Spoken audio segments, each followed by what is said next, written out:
Ooh, welcome everyone to another episode of Slasher Scotty. I am your host, Scotty McCoy, and boy, do I have a surprise for you. I have on Zoom with me right now Connor Weil, and he played Will Belmont in Scream, the TV series. Hey, Connor, how are you doing? Yo, I am so good. Thank you for having me. It's great to be here. What's up?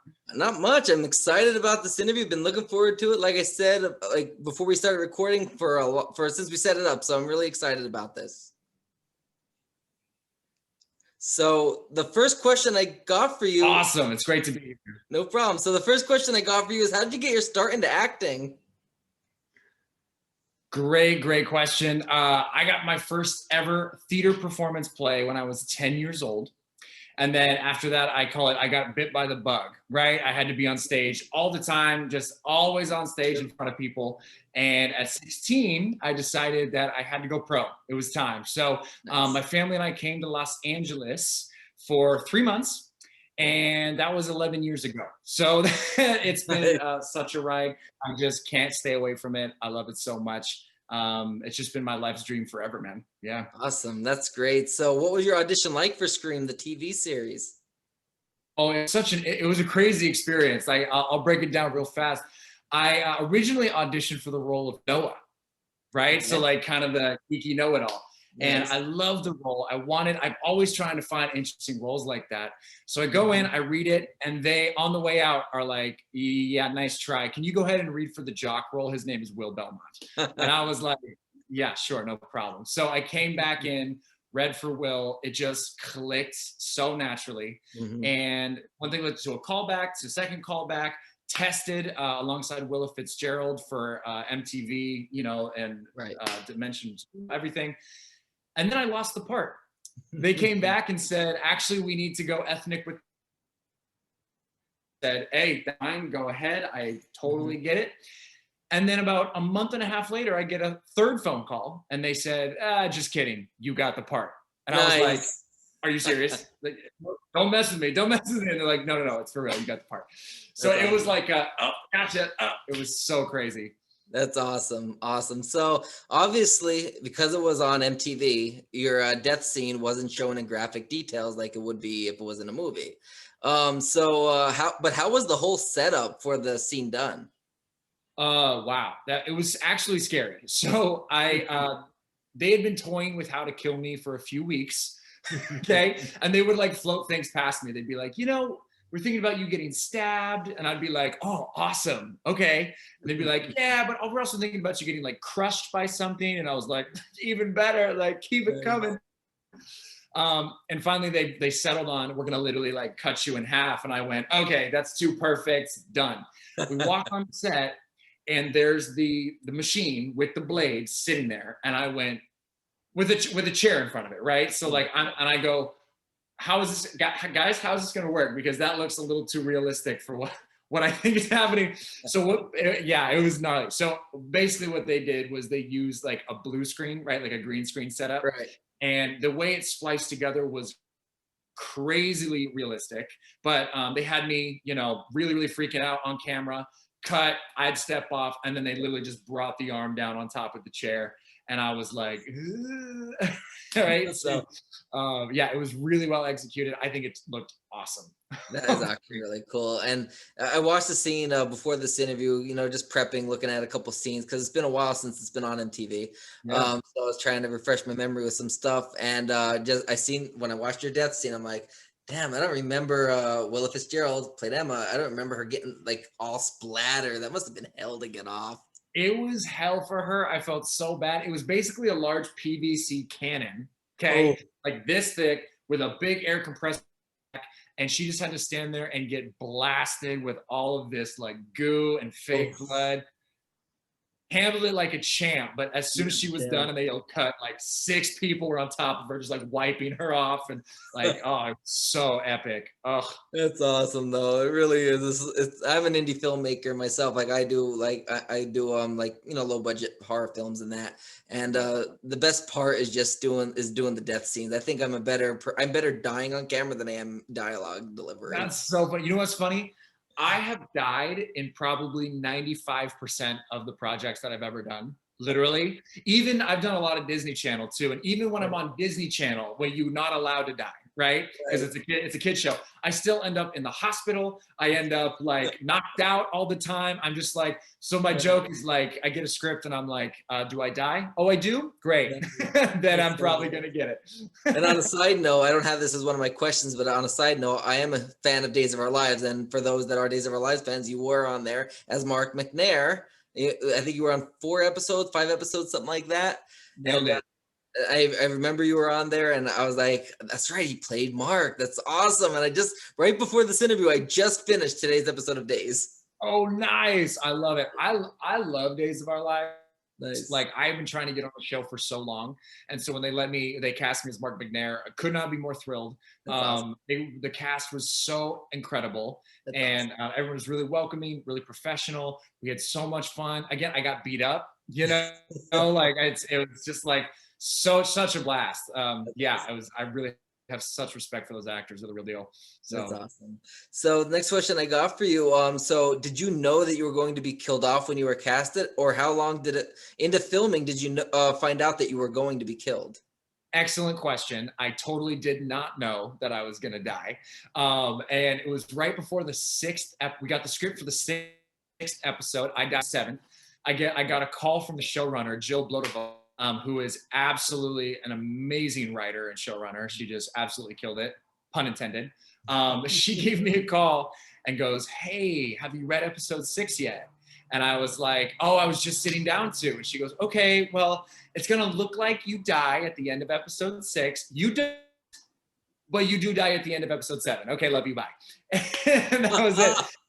And I was like, "Oh, okay." And that was kind of how it's shocking, yes, but it just made so much sense. The characters had just been up against Ghostface, our rendition of Right. Ghostface. And at that point, it was like somebody needs to die. And Will had just had this amazing arc. In episode 7, I got this like redemption arc. I was the cheater boyfriend that then like saves the day, kind of in a way. Such a beautiful send off. I read it and I was like, this is the best character death I've ever had. Like, Nice. so good. Yeah. That is really cool, actually. So, did you ever find out before it was revealed on who the killer was? And if so, and if not, like when did you find out? I found out with everybody else. Oh, They nice. didn't say anything on set. And we kept trying, as the cast, we were like, Right. I know who the killer is. And they'd be like, oh, really? Who? And we'd be like, Kieran. And they'd be like, oh, interesting.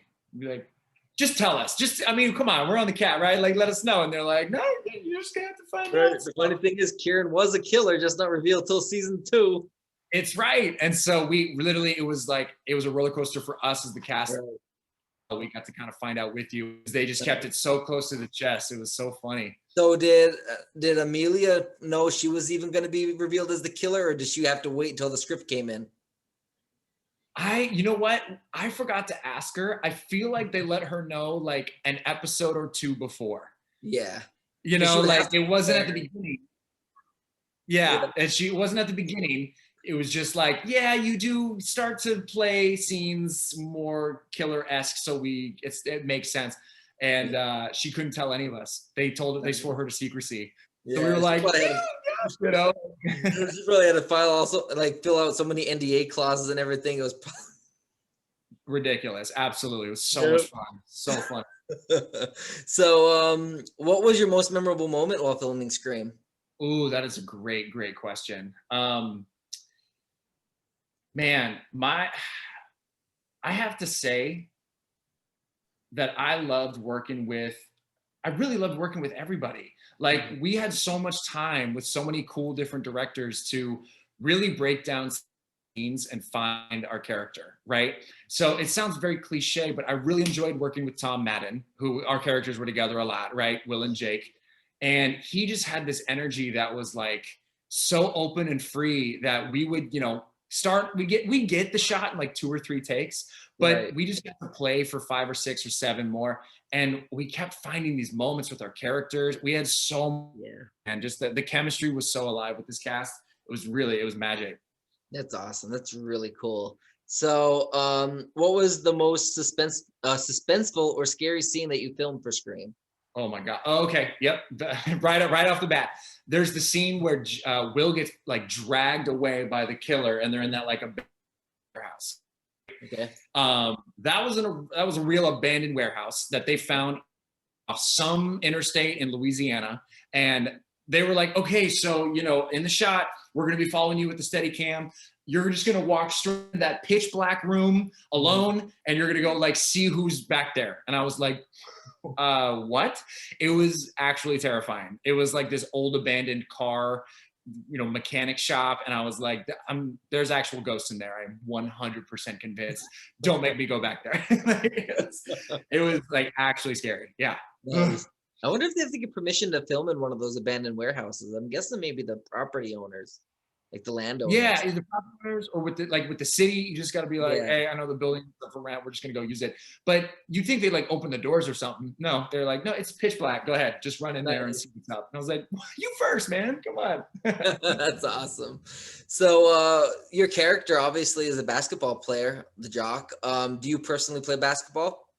I do. I love playing basketball. But of course, as soon as the pressure is on, AKA, I actually had to make that 3-point shot at the end of episode 2 to like win the game. Yeah. And I practiced for like 5 days straight, just like 3-pointers over and over and over again.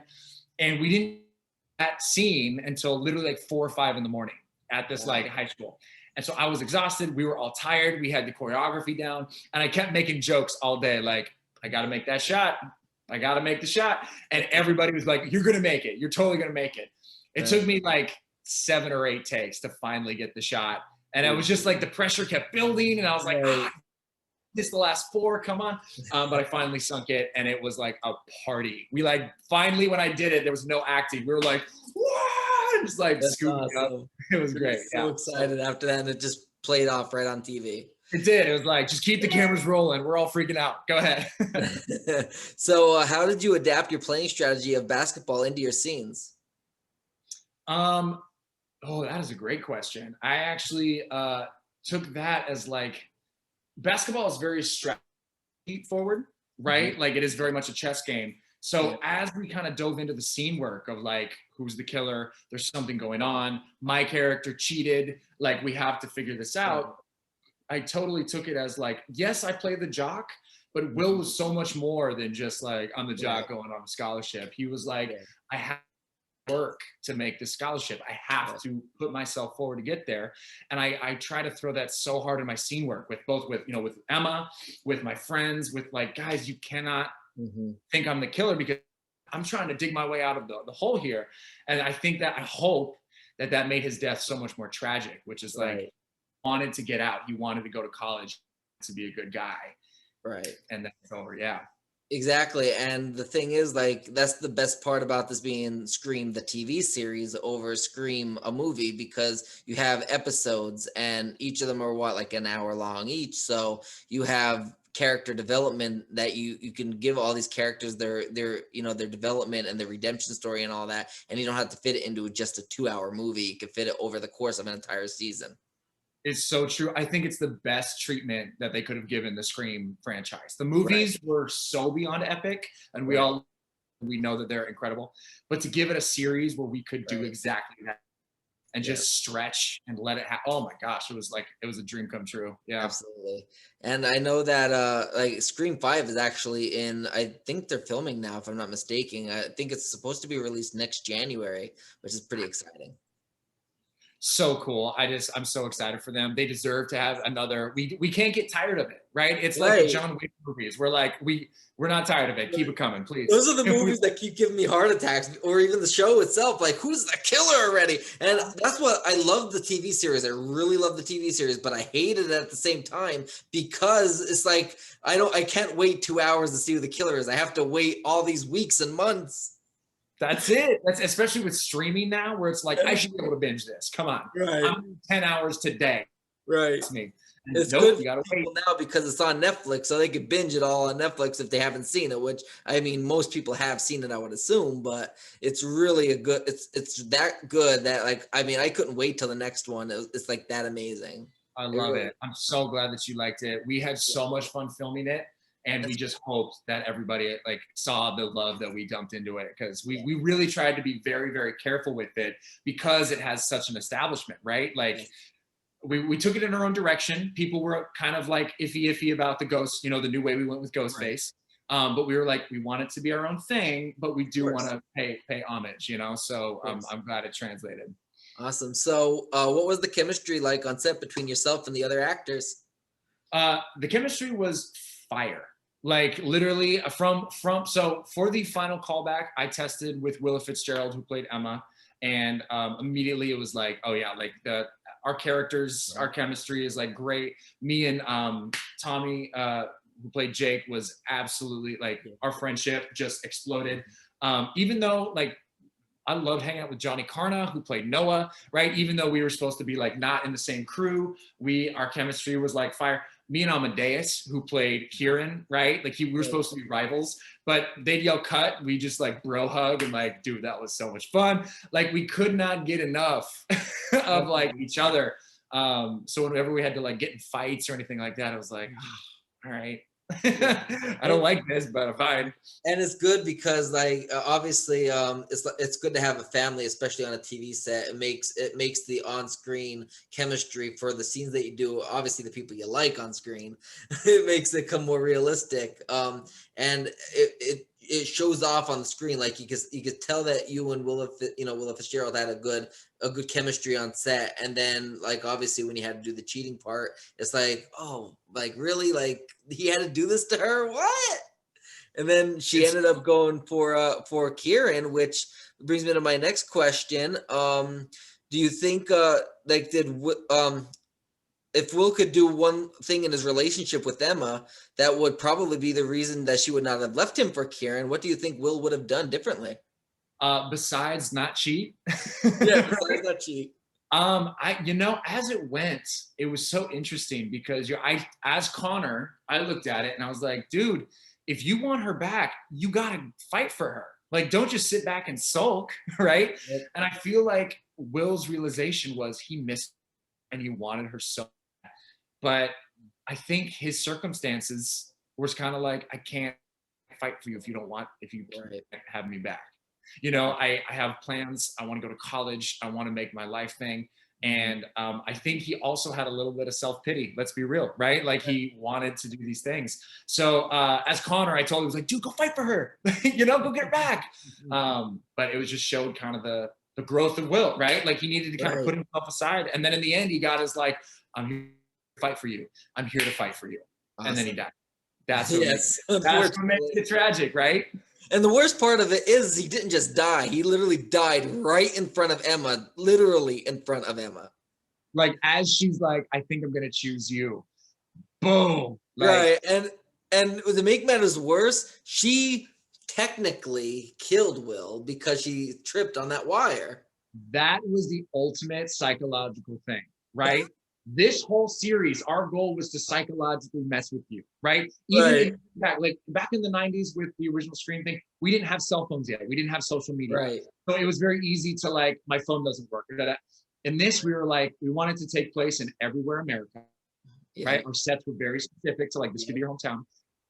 This killer was like blowing up Twitter, blowing up your Facebook, sending your sexting things all over the school. And then things like that, where it's like, I'm sorry, you killed him.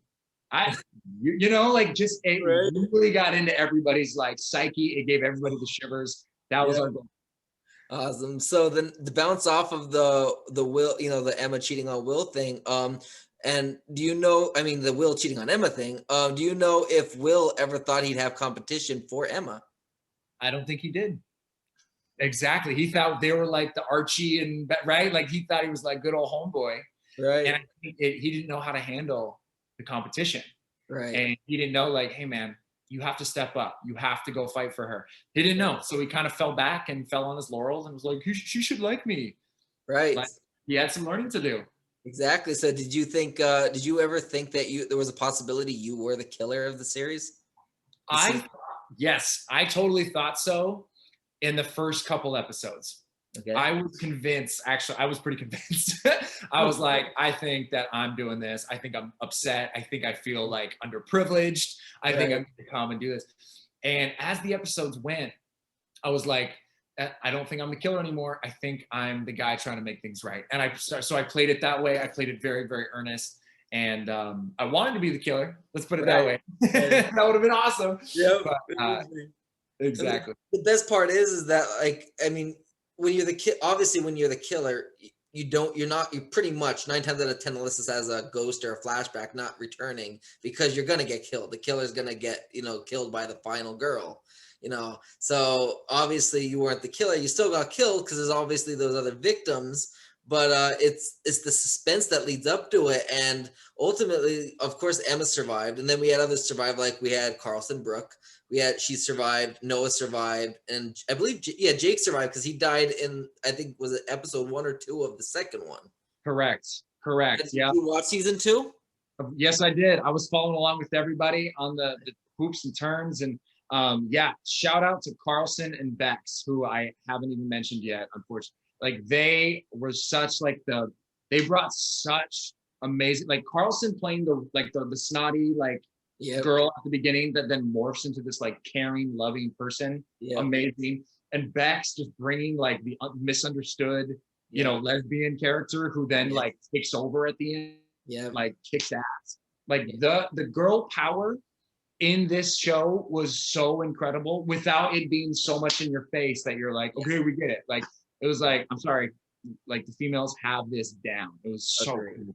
And Bex, I literally knew when she didn't die in the first season and when she came back for the second, and how it started with her, that I knew Emma was going to be that final girl, but Bex was also going to be like that side chick. She's going to be that one that's going to literally, be the one to get the comeuppance, because it's messing with her. Like, it switched from Emma being the final girl to season 1 to Bex and Emma being the final girls, and then you throw Brooke and, Carlson into the mix, and it's like you have a three, I don't want to say it like that because it sounds bad, 3-way final, these girls that are literally kicking this killer's ass. And of course you're going to need it because you got Kieran being the killer when it's revealed. Like, he's beefy, he's buff, like he's not going to be easy to take down. You have these 3 girls that are up on it. And then of course you have John Carno, who played Noah. He did great. You have all these people that are coming into play.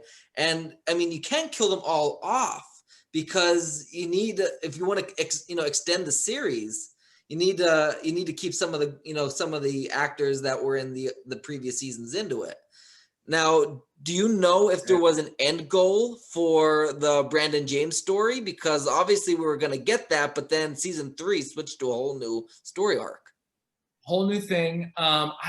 I don't know about any Brandon James and story going on. I know that after, season 3 is obviously under a new thing, and they're doing a great job, and I support and give all my love to those actors and that production team because they are just rolling with it. It's awesome. But yeah, I think Brandon James deserves an ending at some point for sure. I do agree. I just think there needs to be something there because it was so good. His backstory even was set up to where we're like, I'm sorry, I still hate him, but I get it. You still, that's why you feel conflicted. You're like, I hate the killer. It's not like a likable villain, but I get it. So how is this going to wrap up? Just so cool. And I agree with all the girl power thing you were saying, like the 3 girls at the end, 3 different people, right? Like we have the high school stereotypes. We have the popular, we have the snotty, we have the outcast, right? And the jocks, the ones who were supposed to like save the day, are the first ones dead. It's like so put on its head in a great way. It's like, this is real life. Right. And that's why when you talk about a horror movie, you have the final girl. You don't have the final guy. Friday the 13th, Halloween, there's always a female that survives. Granted, there are males that survive too, but you don't talk about them. You talk about the girl because she's doing all the work. She's doing all the ass kicking. Yes. The dude's like, are you okay? I'm sorry. When they're knocked out, but not dead. Yeah, the girl's like, I'm sorry, I get stalked all the time. Like, let me handle my business, Right, exactly. So, God rest his soul, Wes Craven. He was one of the executive producers of the season 1. Was he on set at all? Did you ever interact with him, or what was it like working with him if he was? I never got to meet him. I can't remember if he was ever on set. I definitely get to meet him. The best I heard was they showed him the pilot after we shot it, and he gave like double thumbs up. And Nice. all of us like broke down into tears when we got that news. Like Nice. double thumbs up. He was like, best of luck. This is awesome. And we were like, oh, that's amazing. We are good. We'll keep going. Thank you, sir. You know, we were so blessed because he was such a legend and his visions were so amazing. I mean, we took literally just piggybacked off of what he did, you know, so to have him enjoy what we did was like life complete, you know? Exactly. So I think that that MTV was a good home for it. Do you believe that maybe it should have been on another station like FX or AMC, where it could have been given a proper like more gore and more flexibility to make it into a more of a horror trope instead of a teenage type of, maybe I guess a PG-13 type of slasher. Great question. I actually think MTV was the perfect home for it for the first couple seasons because we wanted to share with everybody, right? Even, I mean, we knew that like teenagers and young adults and adults would be into this, but when we were able to show like the 12, 13 who are like super into horror, and they were like, I got to watch it because I got, my parents let me or whatever it was. It felt so good to be like, we can connect with you that way. Now, going forward, if they ever decide to like finish Brandon James's story, then I can argue, let's go someplace where we really get into it and really suss it out, because we had darkness, right? Like we kept it lighter and the deaths were gory, but still viewable for the 13-year-old crowd. But if we're going to go farther with it, I think the characters are forever changed, right? You don't go through that and come out of it like, like we're gonna just keep going nice and little. I think there's darkness, there's things that need to be explored. So I think going forward, I think we could have some fun on a different network. I do think ITV was perfect for the first 2 seasons though. Agreed. And I think that like because of where it left off, obviously, it's been a couple years now. So maybe they're finishing up college or they're in college and kick it off there, and then Brandon James reemerges from the woodwork. I think that's perfect because like you said, like we were high schoolers, right? So at high school level, we wanted to connect with those high schoolers as well. Once we are all into college age and young adults, and it's like now we're in the real world. Welcome back. It's very much like Sydney Prescott, right? Was in high school, and then all of a sudden she's out, and now she's an adult and growing up, and it just keeps getting crazier and crazier. So I think that my answer sticks. MTV for now, but going forward, I think there could be more. So they come out with hypothetically, they come out with a season 4. We have, Willa Fitzgerald returning, John Connor returning, Bex returning, Carlson returning, do we get a Connor Weil returning? Maybe we have a twin brother, so to speak, of Will. I've thought about this. Hey, the twin brother thing would be awesome, right? I would love to get that. But I also see Will as kind of like the guardian angel over Emma, right? So it would be cool to see him like in her dreams or speaking to her in some way to help her, because that's all we wanted in the end, right? Is like keep her safe, keep her grounded, make sure she was good. So I mean, if when I write it, if it gets written, that's where I see Will. Like obviously the twin brother thing would be awesome and crazy, but I just see him as a guardian angel, over her. That'd be pretty cool though. I think that would be really neat. And we're all humans, we make mistakes. I mean, sometimes you make drastic and horrible mistakes and, if you cheat or something like that. But overall, Will wasn't that bad of a guy. He made a mistake, he cheated, but he really did love Emma and he was trying to make it right. And then unfortunately, his life was cut short, in the end. So maybe he can, he comes to Emma as that guardian angel, and maybe he's her way of, protecting her, just kind of guiding her through this whole next sordid murder spree that's going on. That's what I see, because that with Will Belmont jumping into the series with the mistake, right? Yeah. Like he got a couple episodes before he messed up. It was like episode 1. Right. And so that's what gave him the humanity, was we got to see him right away trying to fix his mistake. Exactly what you said. Like he's earned his way back. He's reconciled. Let me help you. Right. Dude, we're on something. I dig that. Okay, so this one's gonna be hard, probably hard to answer. We'll see. What is the best part about filming Scream the TV series, and what was the worst? Ooh, that's good. Okay, so best part of filming the show, I think I already said like the cast chemistry and all that kind of stuff. Right. I mean, let's be real. The best part was I think the reception that we got. Yeah. We were so nervous about how people were going to receive this. I mean, we heard stories of the writers losing hair because they were so stressed about how to write this to honor and show a new thing. Like it was so good. So the best part was we opened at the LA Film Festival. We were the first TV show to ever be shown at an LA Film Festival before. Right. And the response was so excellent. We were so blown away by the love and support and excitement that we felt that need to make the rest of it the same, right? So that was the best part by far, was the fans, the love. If anybody had a problem, they were respectful, right? They were like, I actually hate the ghost face, but good job though, right? So it was like, exactly. Their opinion was, they were still like, I'm a fan. I have problems, but I'm a fan. And it was like, great. The worst part of the show, that is really hard to answer. There wasn't many bad parts, you know, like honestly, I would say like, well, the director was tough to work with, or, you know, like really everybody was really, really.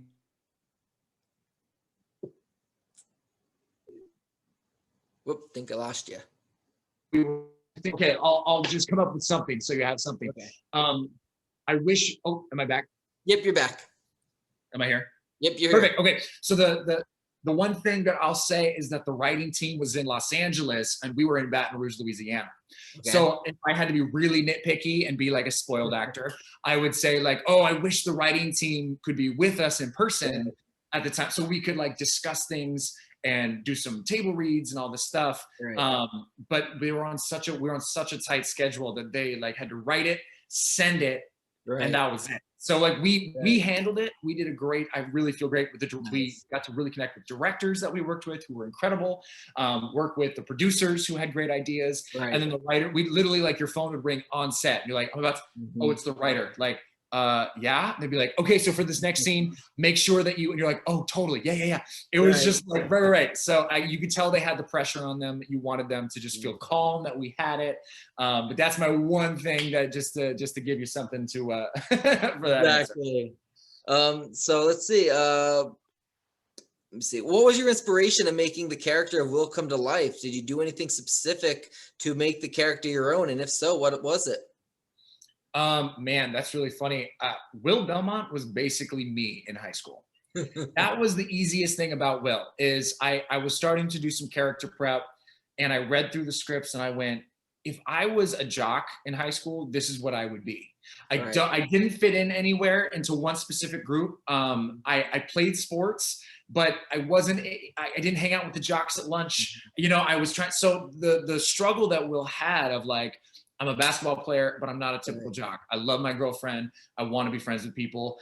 He never even really like bullied Noah, right? Like we didn't really have like a friendship, but he never like bullied him like a typical jock. But so it was very much like I connected with Will on that level, which is like, I get it. You don't fit anywhere. You're just trying to be a good guy. And so it was weird. It just clicked so perfectly that I was like, just be yourself.